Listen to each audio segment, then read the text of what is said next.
ಪ್ರೀತಿಯ ಮಕ್ಕಳೇ, ನನ್ನ ಹೆಸರು ಶಿವಕುಮಾರ್ ಟಿಂಕಿ ಅಂತ. ನಾನು ಶ್ರೀ ರುದ್ರೇಶ್ವರ ಪ್ರೌಢಶಾಲೆಯಲ್ಲಿ ಗಣಿತ ಶಿಕ್ಷಕನಾಗಿ ಕರ್ತವ್ಯವನ್ನು ನಿರ್ವಹಿಸ್ತಾ ಇದ್ದೀನಿ. ಮಕ್ಕಳೇ, ಈ ದಿನ ನಾವು 9ನೇ ತರಗತಿಯ ಗಣಿತದಲ್ಲಿ ಬರತಕ್ಕಂಥ ಸಂಖ್ಯಾ ಪದ್ಧತಿ ಅನ್ನುವ ಘಟಕದ ಬಗ್ಗೆ ನಾವು ಈ ದಿನ ತಿಳ್ಕೊಳ್ಳೋಣ. ನೀವು ಇಂದಿನ ತರಗತಿಯಲ್ಲಿ ಸಂಖ್ಯಾ ರೇಖೆ ಬಗ್ಗೆ ತಿಳ್ಕೊಂಡಿದ್ದೀರಿ. ಸಂಖ್ಯಾ ರೇಖೆಯ ಮೇಲೆ ಯಾವ ರೀತಿ ಸಂಖ್ಯೆಗಳನ್ನು ಗುರುತಿಸುವುದು ಅನ್ನೋದನ್ನು ಸಹ ತಿಳ್ಕೊಂಡಿದ್ದೀರಿ. ಸೊ ಇದು ಸಂಖ್ಯಾ ರೇಖೆ. ಈ ಸಂಖ್ಯಾ ರೇಖೆಯಲ್ಲಿ ನೋಡಿ, 0ಯಿಂದ ಬಲಗಡೆಗೆ ಧನಾತ್ಮಕ ಸಂಖ್ಯೆಗಳಿದ್ದಾವೆ, 0ಯಿಂದ ಎಡಭಾಗಕ್ಕೆ ಋಣಾತ್ಮಕ ಸಂಖ್ಯೆಗಳಿದ್ದಾವೆ. ಸೊ ಈಗ ನಾವು 0ಯಿಂದ ಬಲಕ್ಕೆ ನಾವು 1, 2, 3, 4 ಸಂಖ್ಯೆಗಳು ಸಿಗುತ್ತೆ. ಸೊ ಇವುಗಳನ್ನು ನಾನು ಒಂದು ಚೀಲದಲ್ಲಿ ಹಾಕಿದೆ. ಈ ರೀತಿ 1, 2, 3, 4 ಅಂತ ಚೀಲದಲ್ಲಿ ಹಾಕಿದರೆ ನಮ್ಗೆ ಯಾವ ಸಿಕ್ಕಿದೆ, ಒಂದು ಸಂಖ್ಯೆಗಳ ಗಣ ಸಿಗುತ್ತೆ, ಹೌದಾ? ಸೊ ಈ ಸಂಖ್ಯೆಗಳನ್ನು ಯಾವುದಕ್ಕೆ ಬಳಸ್ತೀವಿ ನಾವು? ಇದನ್ನು ಎಣಿಕೆ ಮಾಡಲಿಕ್ಕೆ ಬಳಸ್ತೀವಿ. ಸೊ ಈ ಸಂಖ್ಯೆಗಳನ್ನು ನಾವು ಎಣಿಕೆಯ ಸಂಖ್ಯೆಗಳು ಅಂತ ಕರಿತೀವಿ. ಆದರೆ ಗಣಿತಕ್ಕೆ ತನ್ನದೇ ಆಗಿರ್ತಕ್ಕಂಥ ಭಾಷೆ ಇದೆ. ಸೊ ಗಣಿತದಲ್ಲಿ ಈ ಒಂದು ಸಂಖ್ಯೆಗಳ ಗಣವನ್ನು ಸ್ವಾಭಾವಿಕ ಸಂಖ್ಯೆಗಳ ಗಣ ಅಂತ ಕರಿತೀವಿ. ಅದನ್ನು ನಾವು n ಇಂದ ರೆಪ್ರೆಸೆಂಟ್ ಮಾಡ್ತೀವಿ. ಸೊ ಸ್ವಾಭಾವಿಕ ಸಂಖ್ಯೆಗಳು ಅಂದರೆ n = 1, 2, 3, 4. ಸ್ವಾಭಾವಿಕ ಸಂಖ್ಯೆಗಳು ಅಂದರೆ ನಮ್ಮ ಕಡೆ ಎಣಿಕೆಯ ಸಂಖ್ಯೆಗಳನ್ನು ನಾವು ಸ್ವಾಭಾವಿಕ ಸಂಖ್ಯೆಗಳು ಅಂತ ಕರಿತೀವಿ. ಸ್ವಾಭಾವಿಕ ಸಂಖ್ಯೆಗಳ ಗಣವನ್ನು ಯಾವುದರಿಂದ ಸೂಚಿಸ್ತೀವಿ? n ಇಂದ ಸೂಚಿಸ್ತೀವಿ. ಸೊ ಈ 1, 2, 3, 4 ಏನು ಸಂಖ್ಯೆಗಳು ಸಿಕ್ಕಿದ್ದಾವೆ, ಇವುಗಳನ್ನೆಲ್ಲವನ್ನು ಕೂಡ ಒಂದು ಚೀಲದಲ್ಲಿ ಹಾಕಿದ್ದೀವಿ ನಾವು, ಆಯಿತಾ? ಸೊ ಈಗ ನೋಡಿ, ಇನ್ನೊಂದು ಸಂಖ್ಯೆಯನ್ನು ನಾವು ಬಿಟ್ಟಿದ್ದೀವಿ. 0ಯನ್ನು ಇದಕ್ಕೆ ಸೇರಿಸಿಲ್ಲ ನಾವು. ಈಗ ಇದಕ್ಕೆ ನಾವು 0ಯನ್ನು ಸೇರಿಸಿದರೆ ನಮ್ಗೆ ಇನ್ನೊಂದು ಗಣ ಸಿಗುತ್ತೆ.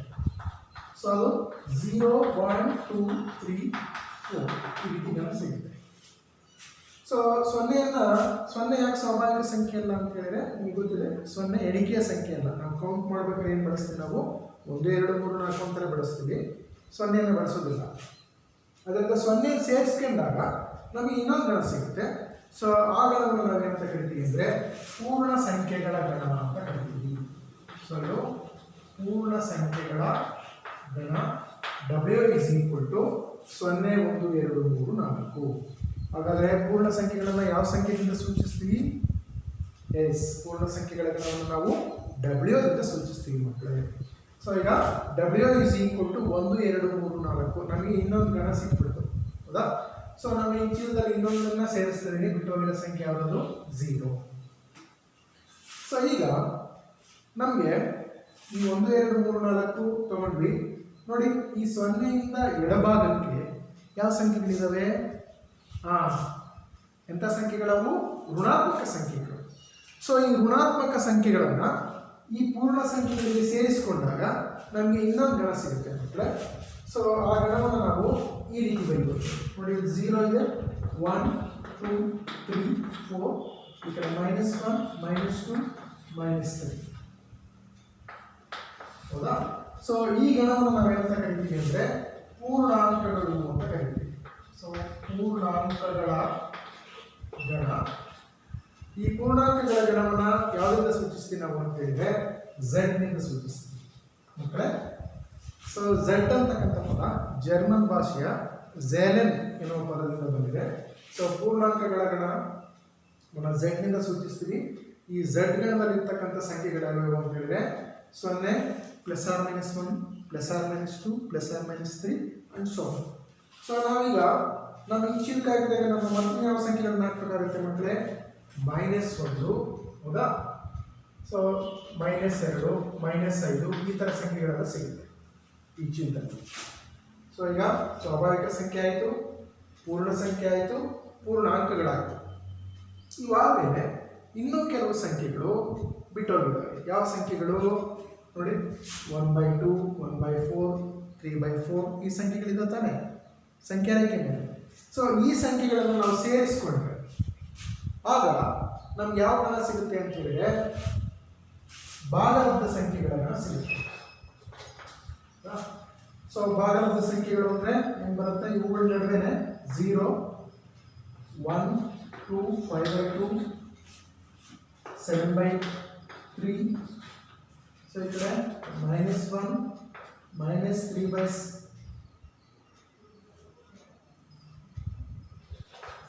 ಈ ಥರ ಸಂಖ್ಯೆಗಳು ಸಿಗುತ್ತೆ. ಸೊ ಇವುಗಳನ್ನ ನಾವೇನಂತ ಕರಿತೀವಿ ಅಂದರೆ ಭಾಗಲಬ್ಧ ಸಂಖ್ಯೆಗಳು ಅಂತ ಕರಿತೀವಿ. ಸೊ ಇದು ಭಾಗಲಬ್ಧ ಸಂಖ್ಯೆಗಳ ಗಣವನ್ನು ಯಾವ್ದರಿಂದ ಸೂಚಿಸ್ತೀವಿ? ನಾವು ಕ್ಯೂನಿಂದ ಸೂಚಿಸ್ತೀವಿ. ಸೊ ಭಾಗಲಬ್ಧ ಸಂಖ್ಯೆ ಅಂತ ಹೇಳಿದರೆ ಏನೋ ಇದನ್ನು ರ್ಯಾಷನಲ್ ನಂಬರ್ಸ್ ಅಂತ ಕರಿತೀವಿ. ಸೊ ರ್ಯಾಷನಲ್ ನಂಬರ್ಸ್ ಅಂದರೆ ಇನ್ನು ಅನುಪಾತೀಯ ಸಂಖ್ಯೆಗಳು ಅಂತ ಸಹ ನಾವು ಕರಿತೀವಿ. ಸೊ ಇದರಲ್ಲಿ ನಮಗೆ ಏನು ಬರುತ್ತೆ? ಈ ಭಾಗಲಬ್ಧ ಸಂಖ್ಯೆಗಳಲ್ಲಿ ಯಾವ ರೀತಿ ಗಣಗಳಿದೆ? ನಮಗೆ ಭಾಗಲಬ್ಧ ಸಂಖ್ಯೆಗಳಲ್ಲಿ ಈ ಎಲ್ಲ ರೀತಿಯ ಗಣಗಳಿದ್ದಾವೆ, ಸಂಖ್ಯೆಗಳಿದ್ದಾವೆ. ಅಂದರೆ ಸ್ವಾಭಾವಿಕ ಸಂಖ್ಯೆಗಳಿದ್ದಾವೆ, ಪೂರ್ಣ ಸಂಖ್ಯೆಗಳಿದ್ದಾವೆ, ಪೂರ್ಣಾಂಕಗಳು ಇದ್ದಾವೆ. ಇವೆಲ್ಲ ಸೇರಿ ಏನಾಗಿದೆ ನಮಗೆ ಭಾಗಲಬ್ಧ ಸಂಖ್ಯೆ ಆಗಿದೆ. ಆಮೇಲೆ ಇನ್ನೂ ಕೆಲವು ಸಂಖ್ಯೆಗಳು ನಮ್ಮ ಸಂಖ್ಯಾ ರೇಖೆ ಮೇಲೆ ಉಳ್ಕೊಂಡಿದ್ದಾವೆ. ಅವು ಯಾವ ಸಂಖ್ಯೆಗಳು? ಈ ರೀತಿ p/q ರೂಪದಲ್ಲಿ ಇರ್ತಕ್ಕಂಥ ಸಂಖ್ಯೆಗಳು ನೋಡಿ, 3/4, 1/2 ಅಥವಾ ಈ ಥರ ಸಂಖ್ಯೆಗಳನ್ನು ನಾವೇನಂತ ಕರಿತೀವಿ? ಭಾಗಲಬ್ಧ ಸಂಖ್ಯೆಗಳು ಅಂತ ಕರಿತೀವಿ. ಈ ಭಾಗಲಬ್ಧ ಸಂಖ್ಯೆಗಳನ್ನು ನಾವು ಯಾವ ಸಂಕೇತದಿಂದ ಸೂಚಿಸ್ತೀವಿ ಅಂತ ಹೇಳಿದರೆ ಕ್ಯೂ ಸಂಕೇತದಿಂದ ಸೂಚಿಸ್ತೀವಿ. ಸೊ ಭಾಗಲಬ್ಧ ಸಂಖ್ಯೆಗಳು ಅಂದರೆ ರ್ಯಾಷನಲ್ ನಂಬರ್ಸ್. ಅಂದರೆ ಆ ರ್ಯಾಷನಲ್ ಅಂತಕ್ಕಂಥ ವರ್ಡು ರೇಷಿಯೋ ಅನ್ನೋ ಅರ್ಥ ಕೊಡುತ್ತೆ. ಅಂದರೆ ಇವುಗಳನ್ನು ನಾವು ಅನುಪಾತೀಯ ಸಂಖ್ಯೆಗಳು ಅಂತ ಕರಿತೀವಿ. ಸೊ ಇವುಗಳನ್ನು ನಾವು ಕ್ಯೂ ಅಕ್ಷರದಿಂದ ಸೂಚಿಸ್ತೀವಿ. ಸೊ ಇದನ್ನು ಹೇಗೆ ಬರೀಬೋದು ನಾವು? ಕ್ಯೂ ಈಸ್ ಈಕ್ವಲ್ ಟು ನೋಡಿ, 0 ಇದೆ, 0 ಆದಮೇಲೆ 1 ಇದೆ, 2 ಇದೆ, 5/2, ನೆಕ್ಸ್ಟ್ 9/5, ಈ ರೀತಿ ಸಂಖ್ಯೆಗಳು. ಈ ಕಡೆ -1 ಇದೆ, -2 ಇದೆ, ಈ ಕಡೆ -7/2. ಸೊ ಈ ಥರ ಸಂಖ್ಯೆಗಳನ್ನು ನಾವೇನಂತ ಕರಿತೀವಿ? ಭಾಗಲಬ್ಧ ಸಂಖ್ಯೆಗಳು ಅಂತ ಕರಿತೀವಿ. ಸೊ ಇವು ಭಾಗಲಬ್ಧ ಸಂಖ್ಯೆಗಳು.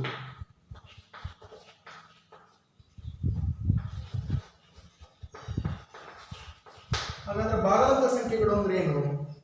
ಭಾಗಲಬ್ಧ ಸಂಖ್ಯೆಗಳು ಅಂತ ಹೇಳಿದ್ರೆ ಯಾವುದೇ ಒಂದು ಸಂಖ್ಯೆಯನ್ನು ನಾವು p/q ರೂಪದಲ್ಲಿ ವ್ಯಕ್ತಪಡಿಸಲಿಕ್ಕೆ ಸಾಧ್ಯ ಆದರೆ ಅವುಗಳನ್ನು ನಾವು ಭಾಗಲಬ್ಧ ಸಂಖ್ಯೆಗಳು ಅಂತ ಕರಿತೀವಿ. ಇಲ್ಲಿ p ಮತ್ತು q ಅಂತ ಹೇಳಿದ್ರೆ ಪೂರ್ಣಾಂಕಗಳು. ಬೆಲೆ q is not equal to 0. ನೋಡಿ, q ಬೆಲೆ 0ಕ್ಕೆ ಸಮ ಇರಬಾರ್ದು, ಆಯ್ತಲ್ಲ?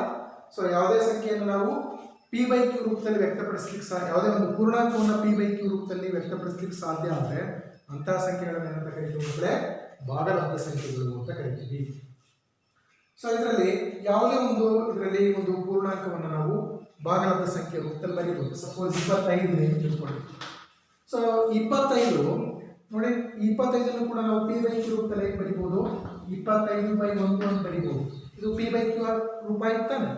ಸೊ ಇದರ ನಮ್ಮ ಕಂಡೀಷನ್ ಏನು ಅಂತ ಹೇಳಿದ್ರೆ q ಬೆಲೆ ಯಾವುದಕ್ಕೆ ಸಮ ಇರಬಾರ್ದು? 0ಕ್ಕೆ ಸಮ ಇರಬಾರ್ದು. ನೋಡಿ, ಈಗ ನಾನು ಈ ಸಂಖ್ಯೆಗಳನ್ನು ಕೂಡ ಚೀಲದಲ್ಲಿ ಹಾಕಿದಾಗ ನೋಡಿ, ಈ ಥರ 5/2, 7/3 ಈ ಥರ ಚೀಲದಲ್ಲಿ ಹಾಕಿದಾಗ ನೋಡಿ, ನಮಗೆ ಈ ಚೀಲದಲ್ಲಿ ಒಂದು ದೊಡ್ಡ ಗಣ ಸಿಕ್ತು, ಹೌದಾ? ಸೊ ಈ ಒಂದು ಸಂಖ್ಯೆಗಳೆಲ್ಲವನ್ನು ಕೂಡ ನಾನು ಒಂದು ಚಿತ್ರದ ಮುಖಾಂತರ ಈ ರೀತಿ ರೆಪ್ರೆಸೆಂಟ್ ಮಾಡ್ತೀನಿ. ನೋಡಿ, ಫಸ್ಟು ಏನಿದೆ ನಮಗೆ ಸ್ವಾಭಾವಿಕ ಸಂಖ್ಯೆ ಇದೆ. ಸ್ವಾಭಾವಿಕ ಸಂಖ್ಯೆ n. ನೋಡಿ, ಈ ಪೂರ್ಣ ಸಂಖ್ಯೆ ಏನಿದೆ, ಈ ಪೂರ್ಣ ಸಂಖ್ಯೆಗಳು ಕೂಡ ನೋಡಿ, ಪೂರ್ಣ ಸಂಖ್ಯೆಗಳು ಕೂಡ ಈ ಸ್ವಾಭಾವಿಕ ಸಂಖ್ಯೆಗಳಿದ್ದಾವೆ.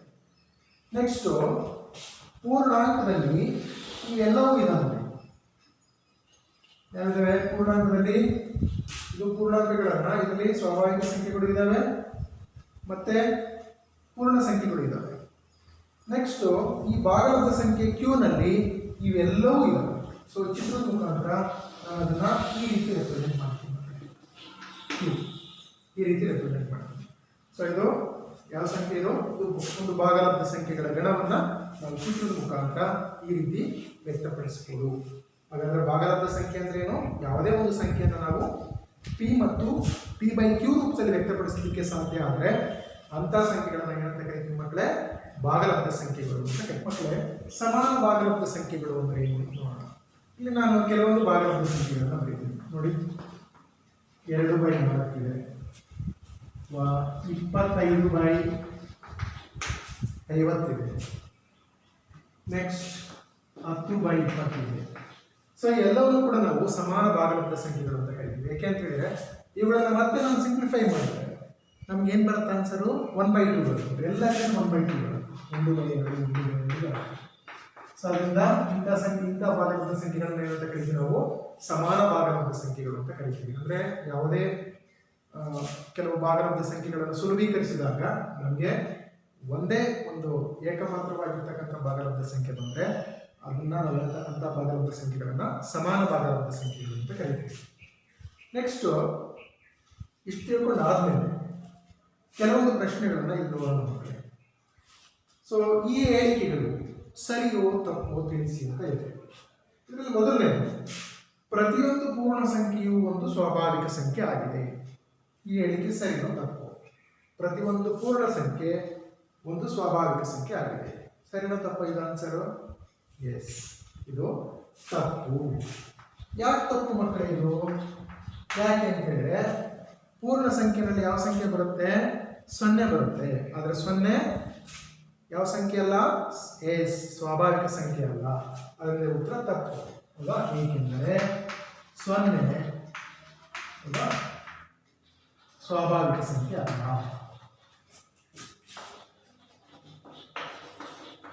ಇದರಿಂದ ಪ್ರತಿಯೊಂದು ಪೂರ್ಣ ಸಂಖ್ಯೆ ಸ್ವಾಭಾವಿಕ ಸಂಖ್ಯೆ ಆಗಲಿಕ್ಕೆ ಸಾಧ್ಯ ಇಲ್ಲ. ಆದರೆ ಪ್ರತಿಯೊಂದು ಸ್ವಾಭಾವಿಕ ಸಂಖ್ಯೆನೂ ಕೂಡ ಪೂರ್ಣ ಸಂಖ್ಯೆ ಆಗಿದೆ. ಇದನ್ನು ರಿವರ್ಸ್ ಆಗಿದೆ. ಓಕೆ, ಈಗ ನೆಕ್ಸ್ಟ್ ಕ್ವಶನ್ ಬರೋಣ.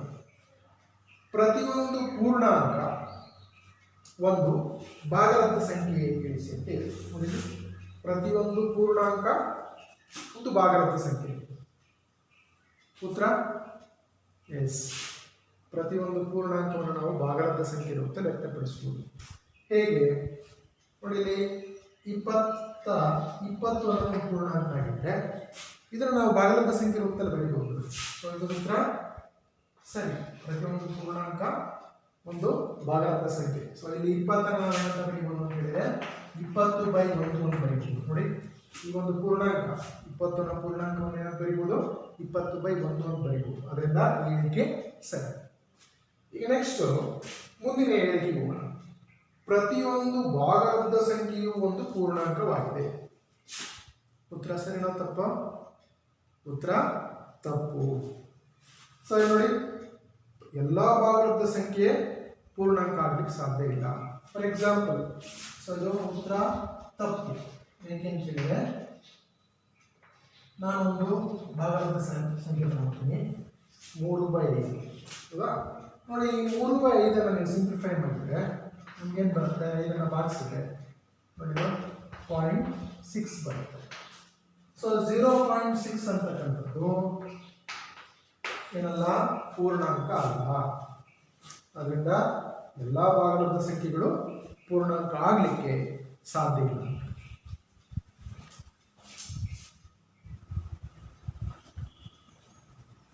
ಓಕೆ ಮಕ್ಕಳೀಗ ನೆಕ್ಸ್ಟ್ ಕ್ವೆಶ್ಚನ್, 1 ಮತ್ತು 2ರ ನಡುವಿನ 5 ಭಾಗಲಬ್ಧ ಸಂಖ್ಯೆಗಳನ್ನು ಬರೆಯಿರಿ. 1, 2 ಮತ್ತು 2ರ ನಡುವೆ ಇರತಕ್ಕಂಥ ಭಾಗಲಬ್ಧ ಸಂಖ್ಯೆ. ಸೊ ಈಗ ನಮಗೆ ಬೇಕಾಗಿರ್ತಕ್ಕಂಥ ಭಾಗಲಬ್ಧ ಸಂಖ್ಯೆಗಳು ಎಷ್ಟು? 5. ಸೊ ನಮಗೆ ಬೇಕಾದ ಭಾಗಲಬ್ಧ ಸಂಖ್ಯೆಗಳ ಸಂಖ್ಯೆ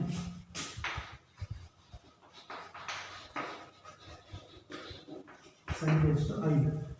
ಸೊ ಈಗ 5ಕ್ಕೆ 1 ಸೇರಿಸಿ, ಹೌದಾ? ನಮ್ಗೇನು ಬರುತ್ತೆ? 6 ಬರುತ್ತೆ. ಸೊ ಆಗ ಛೇದ 6 ಆಗಿರುವ ರೀತಿ ಈ 2 ಸಂಖ್ಯೆಗಳನ್ನ ಬರ್ಕೋಬೇಕು. ನೋಡಿ, ಈಗ 5ಕ್ಕೆ 1 ಸೇರಿಸಿದ್ರೆ ನಮಗೆ 6 ಬರುತ್ತೆ. ಛೇದ 6 ಬರೋ ರೀತಿ ಈ 2 ಸಂಖ್ಯೆಗಳನ್ನ ಬರ್ಕೋಬೇಕು. ಹೌದಾ? ಸೊ ಇಲ್ಲಿ 1 ಇದೆ, 2 ಇದೆ ಅಂತ ತಿಳ್ಕೊಳ್ಳಿ. ಸೊ ಛೇದ ನಮಗೆ 6 ಬರಬೇಕು ಅಂತ, ಛೇದ 6 ಇರೋ ರೀತಿ ನಾನು 1 ಬರ್ಕೋಬೇಕು ಅಂತ ಹೇಳಿದ್ರೆ ಮೇಲ್ಗಡೆ ಯಾವ ಸಂಖ್ಯೆ ಬರೀಬೇಕು ನಾವು? ಎಸ್, 6 ಬರೀಬೇಕು. ಆಗೇನಾಗುತ್ತೆ? 6/6 = 1 ಆಗುತ್ತಾನೆ. ನೆಕ್ಸ್ಟ್ ಇಲ್ಲಿ 2 ಇದೆ ಅಲ್ವಾ? ಈಗ ಇಲ್ಲಿ ಛೇದದಲ್ಲಿ 6 ಬರಬೇಕು ಅಂತ ಹೇಳಿದ್ರೆ ನಮ್ಗೆ 2 ಆಗಬೇಕಾದ್ರೆ ಅಂಶದಲ್ಲಿ ಯಾವ ಸಂಖ್ಯೆ ಬರೀಬೇಕು? ಎಸ್, ಎಷ್ಟು ಬರೀಬೇಕಾಗುತ್ತೆ? ನಾವು 12 ಬರೀಬೇಕಾಗುತ್ತೆ. ಹಾಗಾದರೆ ನೋಡಿ, ಈಗ 1 ಮತ್ತು ಈಗ ನಾವೇನು ಬರೀತೀವಿ? 6/6 ಹೌದಾ? ಇದಕ್ಕೆ ನಾವೇನು ಮಾಡ್ತಿದ್ದೀವಿ ಅಂತ ಹೇಳಿದ್ರೆ ಒಂದನ್ನು ಆ್ಯಡ್ ಮಾಡ್ತಾ ಹೋಗ್ತೇವೆ. ಹೌದಾ? 6/6, 6 + 1/6, 6 + 2/6, 6 + 3/6, 6 + 4/6, 6 + 5/6, ನೆಕ್ಸ್ಟು 6 + 6/6 ಅಂದರೆ 12/6. ಅಂದರೆ ನಮಗೆ ಈ 1 ಮತ್ತು 2 ನಡುವೆ ಇರತಕ್ಕಂಥ ಭಾಗದ ಸಂಖ್ಯೆಗಳಿವೆ. ನೋಡಿ, 6/6 ಅಂದರೆ 1 ಆಗುತ್ತಾನೆ. ಸೊ 1, ಇದು 6 + 1 ಅಂತ ಹೇಳಿದರೆ 7/6 ಆಗುತ್ತೆ. ಇದು 8/6 ಆಗುತ್ತೆ. ಇದು 9/6 ಆಗುತ್ತೆ. ಇದು 10/6 ಆಗುತ್ತೆ. 11/6 ಆಗುತ್ತೆ. ಇದು 12/6 ಆಗುತ್ತೆ. 12/6 ಅಂತ ಹೇಳಿದರೆ ಎಷ್ಟು ಬರುತ್ತೆ ಅಂದರೆ 2 ಬರುತ್ತೆ. ಸೊ 1 ಮತ್ತು 2 ನಡುವೆ ಹಾಗಾದ್ರೆ ನಮ್ಗೆ ಎಷ್ಟು ಭಾಗದ ಸಂಖ್ಯೆಗಳು ಸಿಗುತ್ತೆ ನೋಡಿ? 5 ಭಾಗದ ಸಂಖ್ಯೆಗಳು ಸಿಗುತ್ತೆ. ಆದರೆ ಈ 1 ಮತ್ತು 2 ನಡುವೆ ಇರತಕ್ಕಂಥ ಭಾಗದ ಸಂಖ್ಯೆ ಬರೀ 5 ಇರಲ್ಲ ಮಕ್ಕಳೇ. ಇಲ್ಲಿ ಅಪರಿಮಿತ ಸಂಖ್ಯೆಯ ಭಾಗದ ಸಂಖ್ಯೆಗಳು ಬರುತ್ತೆ. ಅಪರಿಮಿತ ಸಂಖ್ಯೆಯ ಭಾಗದ ಸಂಖ್ಯೆಗಳು ಸಿಗುತ್ತೆ ಅಂದರೆ ನಾವು ಹೇಗೆ ಬರ್ಕೋಬಹುದು ನೋಡಿ? 1, 2 ಇದೆ ನೋಡಿ. ಸಪೋಸ್ ನಾನು 8/8 ಅಂತ ಬರ್ಕೊಂಡೆ ಅಂತ ಹೇಳಿದ್ರೆ ಆಗ 1 ಬರುತ್ತಾನೆ.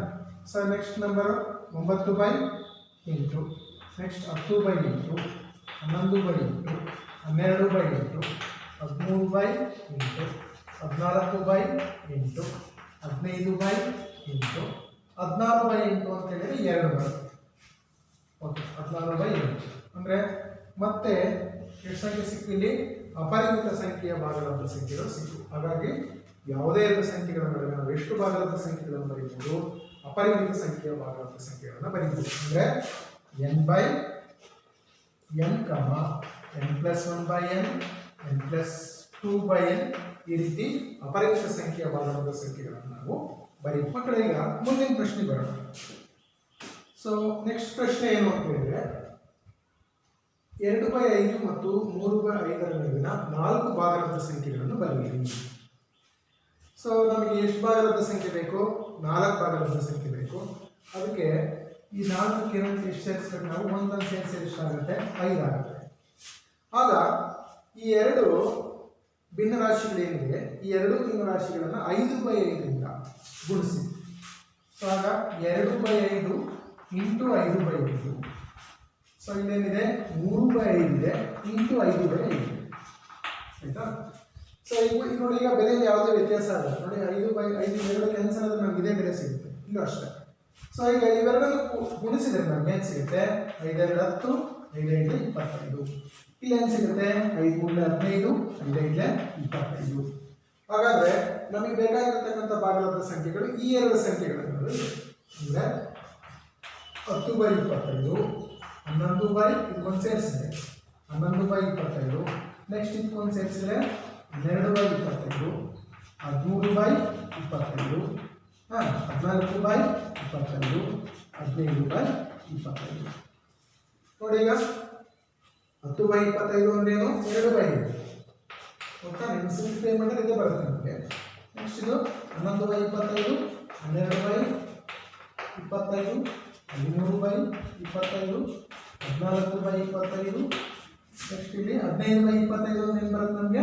3/5. ನೋಡಿ, 2/5 ಮತ್ತೆ 3/5. ಸೊ ಈ ಸಂಖ್ಯೆಗಳ ನಡುವೆ ಇರ್ತಕ್ಕಂಥ ಭಾಗದ ಸಂಖ್ಯೆಗಳು ಯಾವ್ಯಾವುದು? 11/25, 12/25, 13/25 ಮತ್ತು 14/25.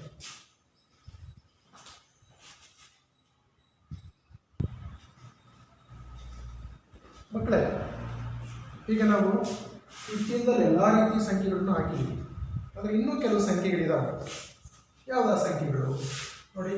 √15 ಇದೆ, √36 ಇದೆ, √2 ಇದೆ. ಈ ಥರ ಸಂಖ್ಯೆಗಳನ್ನು ಹಾಕ್ಬೋದು ತಾನೆ ಈ ಚೀಲದಲ್ಲಿ. ಸೊ ಈಗ ನೋಡಿ, √36 ಅಂತ ಹೇಳಿದ್ರೆ ನಮಗೆ ವ್ಯಾಲ್ಯೂ ಗೊತ್ತಿದೆ. ಎಷ್ಟದ್ರ ಬೆಲೆ? 6. 36ರ ವರ್ಗಮೂಲ 6 ಬರುತ್ತೆ. ಆದರೆ √2, √15, √5 ಇವುಗಳಿಗೆ ಬೆಲೆ ನನಗೆ ಗೊತ್ತಿಲ್ಲ. ಸೊ ಇವುಗಳನ್ನು ನಾವು ಇಷ್ಟಿಂದ ಹಾಕ್ಬೋದಲ್ಲ? √17, √2 ನೋಡಿ, ಇವುಗಳಿಗೆ ನಾವು ಬೆಲೆ ಗೊತ್ತಿಲ್ಲ. ಹಾಗಾಗಿ ಇವುಗಳನ್ನು ಎಂಥ ಸಂಖ್ಯೆಗಳು ಅಂತ ಕರಿತೀವಿ? ಸೊ ಈ ಸಂಖ್ಯೆಗಳನ್ನು ನಾವು ಅಭಾಗಲಬ್ಧ ಸಂಖ್ಯೆಗಳು ಅಂತ ಕರಿತೀವಿ. ಈಗ ಏನು ಅಭಾಗಲಬ್ಧ ಸಂಖ್ಯೆಗಳು ಅಂತ ಹೇಳಿದ್ರೆ ಯಾವುದೇ ಒಂದು ಸಂಖ್ಯೆಯನ್ನ ನಾವು P/Q ರೂಪದಲ್ಲಿ ವ್ಯಕ್ತಪಡಿಸಲಿಕ್ಕೆ ಸಾಧ್ಯ ಆಗದೆ ಹೋದರೆ ಅಂಥ ಸಂಖ್ಯೆಗಳನ್ನು ನಾವು ಅಭಾಗಲಬ್ಧ ಸಂಖ್ಯೆಗಳು ಅಂತ ಕರಿತೀವಿ.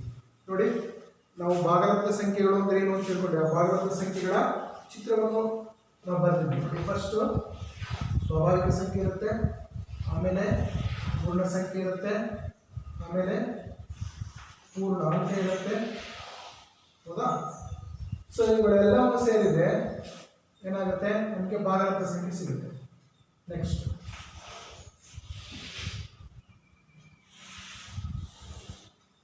ನೋಡಿ, ಇವುಗಳನ್ನ ನಾವೇನಂತ ಕರಿತೀವಿ, ಭಾಗಲಬ್ಧ ಸಂಖ್ಯೆಗಳು ಅಂತ ಕರಿತೀವಿ.